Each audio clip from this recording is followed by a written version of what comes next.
ଯୁକ୍ତରାଷ୍ଟ୍ର ଆମେରିକା ଆଉ ଇସ୍ରାଏଲର ଇରାନ ଉପରେ ମିଳିତ ଆକ୍ରମଣର ପ୍ରଥମ ଦିନରେ ଫେବୃଆରୀ 28 ତାରିଖ ଦିନ ଇରାନର ସର୍ବୋଚ୍ଚ ନେତା ଆୟତୁଲ୍ଲା ଖୋମେନିଙ୍କୁ ସେମାନେ ନିପାତ କରିଛନ୍ତି, ମାରି ଦେଇଛନ୍ତି ପ୍ରଥମ ଦିନରେ, ପ୍ରଥମ ଆକ୍ରମଣରେ।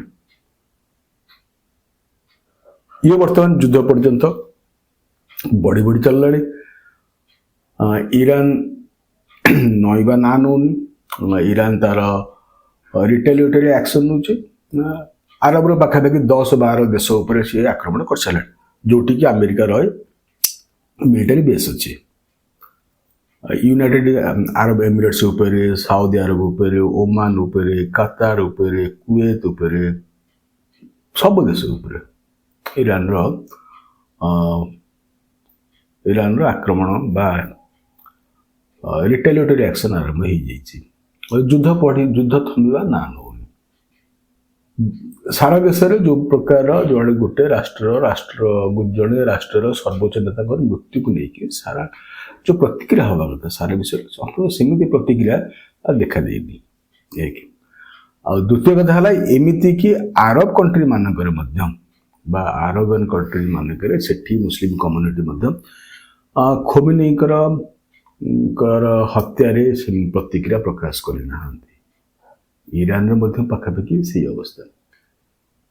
ଇରାନ 40 ଦିନର ଶୋକ ଘୋଷଣା କରିଛି ନିଶ୍ଚିତ ଭାବରେ, କିନ୍ତୁ ଇରାନରୁ ବି ଗୋଟେ ବର୍ଗ ଯୋଉମାନେ ଲିବରାଲ ମାଇଣ୍ଡେଡର, ଯୋଉମାନେ এই ରକ୍ଷଣଶୀଳ ରେଡିକାଲ ଇସଲାମକୁ ପସନ୍ଦ କରୁନାହାନ୍ତି ବା ଯୋଉମାନେ ତାକୁ ବିରୋଧ କରୁଛନ୍ତି, ଯୋଉମାନେ ସେଇ ତାର ଫାଶରୁ ମୁକୁଳେଇବାକୁ ଚେଷ୍ଟା କରୁଛନ୍ତି, ସେମାନେ ଏଥିରେ ଖୁସି ମନେଇଛନ୍ତି। ଭାରତରେ ଯେତେ ଦୂର ପ୍ରତିକ୍ରିୟା କଥା, ଭାରତରେ ସିଆ ମୁସଲିମ କମ୍ୟୁନିଟି ସଡ଼କକୁ ଓହ୍ଲେଇଛି। କାଶ୍ମୀରରେ, ଉତ୍ତରପ୍ରଦେଶରେ କିଛି ଅଞ୍ଚଳରେ ସଡ଼କକୁ ଓହ୍ଲେଇଛନ୍ତି। ସେମାନଙ୍କ ଶୋକ ବ୍ୟକ୍ତ କରିଛନ୍ତି, କ୍ଷୋଭ ପ୍ରକାଶ କରିଛନ୍ତି, ରାଗ ଜାହିର କରିଛନ୍ତି। ସରକାରକୁ, ଭାରତ ସରକାରଙ୍କୁ କ୍ରିଟିସାଇଜ କରିଛନ୍ତି ଆଉ ନିନ୍ଦା ଗାଳି ବି ଦଉଛନ୍ତି ଭାରତ ସରକାରଙ୍କୁ। ଆରେ ଭାରତରେ ପଲିଟିକ୍ସକୁ ଷ୍ଟିମୁଲେଟ୍ କରିଛି। ସୋନିଆ ଗାନ୍ଧୀ ଗତକାଲି ଗୋଟେ ଆର୍ଟିକଲରେ ଭାରତର ଏଇ ନୀତିକୁ, ଇରାନ ଉପରେ ଭାରତର ବୈଦେଶିକ ନୀତିକୁ, ଭାରତର ରେସ୍ପଣ୍ଡକୁ କଡ଼ା ଭାଷାରେ ସମାଲୋଚନା କରିଛନ୍ତି ସୋନିଆ ଗାନ୍ଧୀ ଗତକାଲି ତାଙ୍କର ଆର୍ଟିକଲରେ। ଯୋଉ ଦିନଠୁ ଅର୍ଥାତ୍ ଫେବୃଆରୀ 28 ତାରିଖଠୁ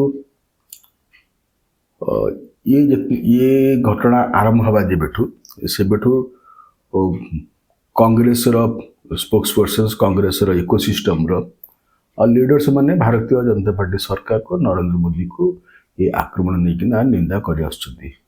ଆଉ ସୋନିଆ ଗାନ୍ଧୀଙ୍କର କାଲିର ଷ୍ଟେଟମେଣ୍ଟ ବା କାଲି ତାଙ୍କର ଆର୍ଟିକଲ, ୟାର ଉପରେ ଗୋଟେ ବଡ଼ ଷ୍ଟାମ୍ପ। ତେବେ ପ୍ରଶ୍ନ ଉଠୁଛି, ସୋନିଆ ଗାନ୍ଧୀଙ୍କର ଏଇ ଆର୍ଟିକଲ ବା ସୋନିଆ ଗାନ୍ଧୀ ଯୋଉ ତାକତକୁ ଲିଡ୍ କରୁଛନ୍ତି ନରେନ୍ଦ୍ର ମୋଦୀଙ୍କୁ ଏ ପ୍ରସଙ୍ଗରେ ଘେରିବା ପାଇଁ, ନରେନ୍ଦ୍ର ମୋଦୀଙ୍କୁ ଏ ପ୍ରସଙ୍ଗରେ ସମାଲୋଚନା କରିବା ପାଇଁ, ଆକ୍ରମଣ କରିବା ପାଇଁ, ଏଥିରେ ବୈଦେଶିକ ନୀତି, ଡିପ୍ଲୋମାସି ଅଛି ନା ଇଏ ସୁଦୂର ରାଜନୀତି? ୟାକୁ ବୁଝିବାକୁ ହେଲେ ଭାରତରେ ମୁସଲିମ କମ୍ୟୁନିଟି ଇରାନ ସହିତ କାହିଁକି ଅଛନ୍ତି? ଇଏ ଗୋଟେ କଥା କି ଇରାନ ସହିତ ଗ୍ଲୋବାଲି ମୁସଲିମ କମ୍ୟୁନିଟି ସାଥିରେ ନାହାନ୍ତି। ଆରବ କଣ୍ଟ୍ରିଜ ଅଛନ୍ତି। ଆରବ କଣ୍ଟ୍ରି ଯୋଉମାନଙ୍କ ଉପରେ ଇରାନ ଆକ୍ରମଣ କରିଛି ସେମାନଙ୍କ କଥା ଛାଡ଼ି ଦିଆଯାଉ, ଯେହେତୁ ଇରାନ ସେମାନଙ୍କ ଉପରେ ଆକ୍ରମଣ କରିଛି, ସେମାନେ ତା ସହ ରହିବେନି। କିନ୍ତୁ ଭାରତରେ, ପୃଥିବୀରେ 57 ଇସଲାମିକ କଣ୍ଟ୍ରି ଅଛି।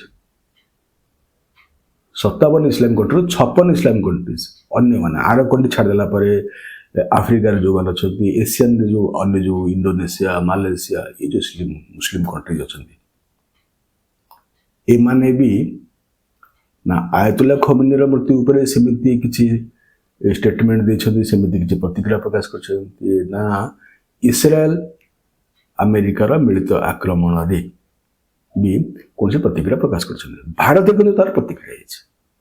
ଭାରତରେ ହେଇଛି, ପାକିସ୍ତାନରେ ବି ହେଇଛି। ଆଉ ପାକିସ୍ତାନରେ ତ 40-50 ପ୍ରୋଟେଷ୍ଟରଙ୍କର ମୃତ୍ୟୁ ମଧ୍ୟ ହେଇସାରିଛି। ସେମାନେ ଆମେରିକାନ କନସୁଲେଟକୁ ଜାଳି ଦେବାକୁ ଚେଷ୍ଟା କରିଥିଲେ। और ये घटना रे तार रिएक्शन रे 40 ରୁ 50 पाखापाखि पाकिस्तान को मृत्यु होती। भारत में सेमती है किंतु भारत में जो रिएक्शन देखा मिलूँ ये किसी छोट रिएक्शन कहीं या जो मैंने विरोध कर जो मैंने ये विरोध को बा ये क्षोभ को ये राग को इस्लाम मुस्लिम कम्युनिटी ये राग को विरोध कर जो मैंने नरेंद्र मोदी सरकार ये पॉलिसी को ये समय आज समय ईरान उपरे बा यूएस और इस्राएल आक्रमण उपरे नरेंद्र मोदी जो प्रतिक्रिया अच्छे ताकू जो मैंने समर्थन कर कहवा कथा है से कहते कि ईरान केतेबेले भारत सहित नथिला कहुच्छे कि 1965 ईरान भारत सहित समर्थन कर पाकिस्तान सहित 1971 भी पाकिस्तान सहित था ये तो पुराना कथा बा ये वर्तमान समय ईरान रो काश्मीर पॉलिसी ईरान रो भारत रो मुस्लिम मानक प्रति तार एटीट्यूड वर्तमान रो भारत सरकार व्यवहार रो विरोधी आर्टिकल 370 रो एब्रोगेशन पर ईरान रो प्रतिक्रिया से लाइन थिला जो लाइन रे कि भारत रो मुस्लिम कम्युनिटी प्रतिक्रिया प्रकाश करथिले काश्मीर रो मुसलमान मानन को सेमानकर न्यायोचित व्यवहार मिलू ये थिला ayatollah Khamenei statement article 370 abrogation समय आ भारत रो काश्मीर पॉलिसी उपरे जितेबले भी ईरान पृथ्वीर अन्य मुस्लिम कम्युनिटी उपरे स्टेटमेंट होचे निर्यातित मुस्लिम कम्युनिटी समर्थन बाहर से जो देश जो जगह मुस्लिम कम्युनिटी निर्यातित होती सहित से काश्मीर को निश्चित जोड़ते काश्मीर प्रसंग को से ह्यूमानिटेरियन आ मुस्लिम कनसर्न बोली कहते कहला कि काश्मीर प्रसंग होची मानविकता आउ मुस्लिम चिंताजनक विषय ये हूँ काश्मीर प्रसंग पर आर्टिकल 370 उपरे भी भारत में मुस्लिम कम्युनिटी जो धारा चिंता थिला जो धारा से रेस्पॉन्ड थिला ताकू एनकरेज करथिले ईरान ताकू ईरान रो एनकरेजमेंट सेते बेले भी मिलथिला सीए ऊपर मध्य ईरान रो आयतुल्ला खमेनी रेस्पॉन्ड भारत रे एठी मुसलमान जहाँ चाहूले से धारा तो मूल कथा है ईरान भारत मुस्लिम कम्युनिटी मूल कथा है भारत में एक तो है सिया कम्युनिटी जेहेतु आयतुल्ला खमेनी से रिलीजियस लीडर तेणुक मृत्यु भावावेग हवा इमोशनल हवा ए किसी अस्वाभाविकता ना भारत में अन्य मुस्लिम मान कम्युनिटी या सहित छिड़ा होती भारत सरकार को विरोध कर लक्ष्य भारत सरकार को विरोध करेंगे कहीं कि काश्मीर प्रसंग रे ईरान रो एटीट्यूड सीए प्रसंग रे ईरान रो एटीट्यूड और जेहेतु मुस्लिम कम्युनिटी वर्तमान भारत सरकार को विरोध करछंती ईरान सहित अछंती तेणुक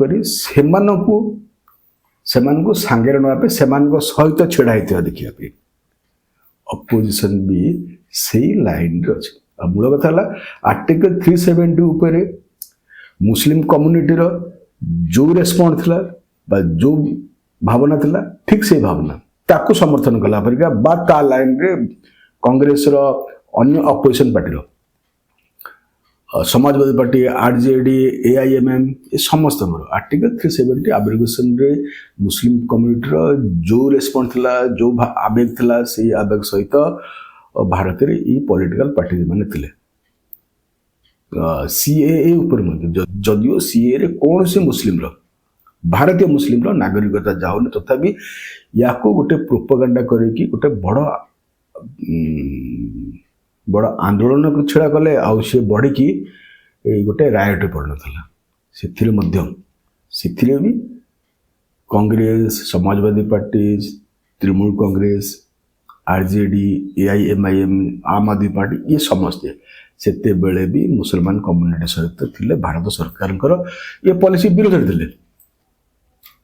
तेणुक आज जितेबले भारतर मुस्लिम कम्युनिटी आयतला कम्युनिटी सहित अच्छा सिया कम्युनिटी आयतला कम्युनिटी सहित रहा स्वाभाविक जेहेतु सी धर्मगुरु किंतु अन्य मुस्लिम कम्युनिटी सुन्नी माने सिया को एक समर्थन कर चाहते भारत में नरेंद्र मोदी को सरकार जो नरेंद्र मोदी को सरकार को विरोध करवा से आपिज करने opposition particularly Congress particularly Rahul Gandhi Priyanka Gandhi और काली सोनिया गांधी ये रिएक्शन माने हूँ ये शुद्ध राजनीति केवल मुस्लिम कम्युनिटी को माइनॉरिटीज को आपिजमेंट करने। धन्यवाद।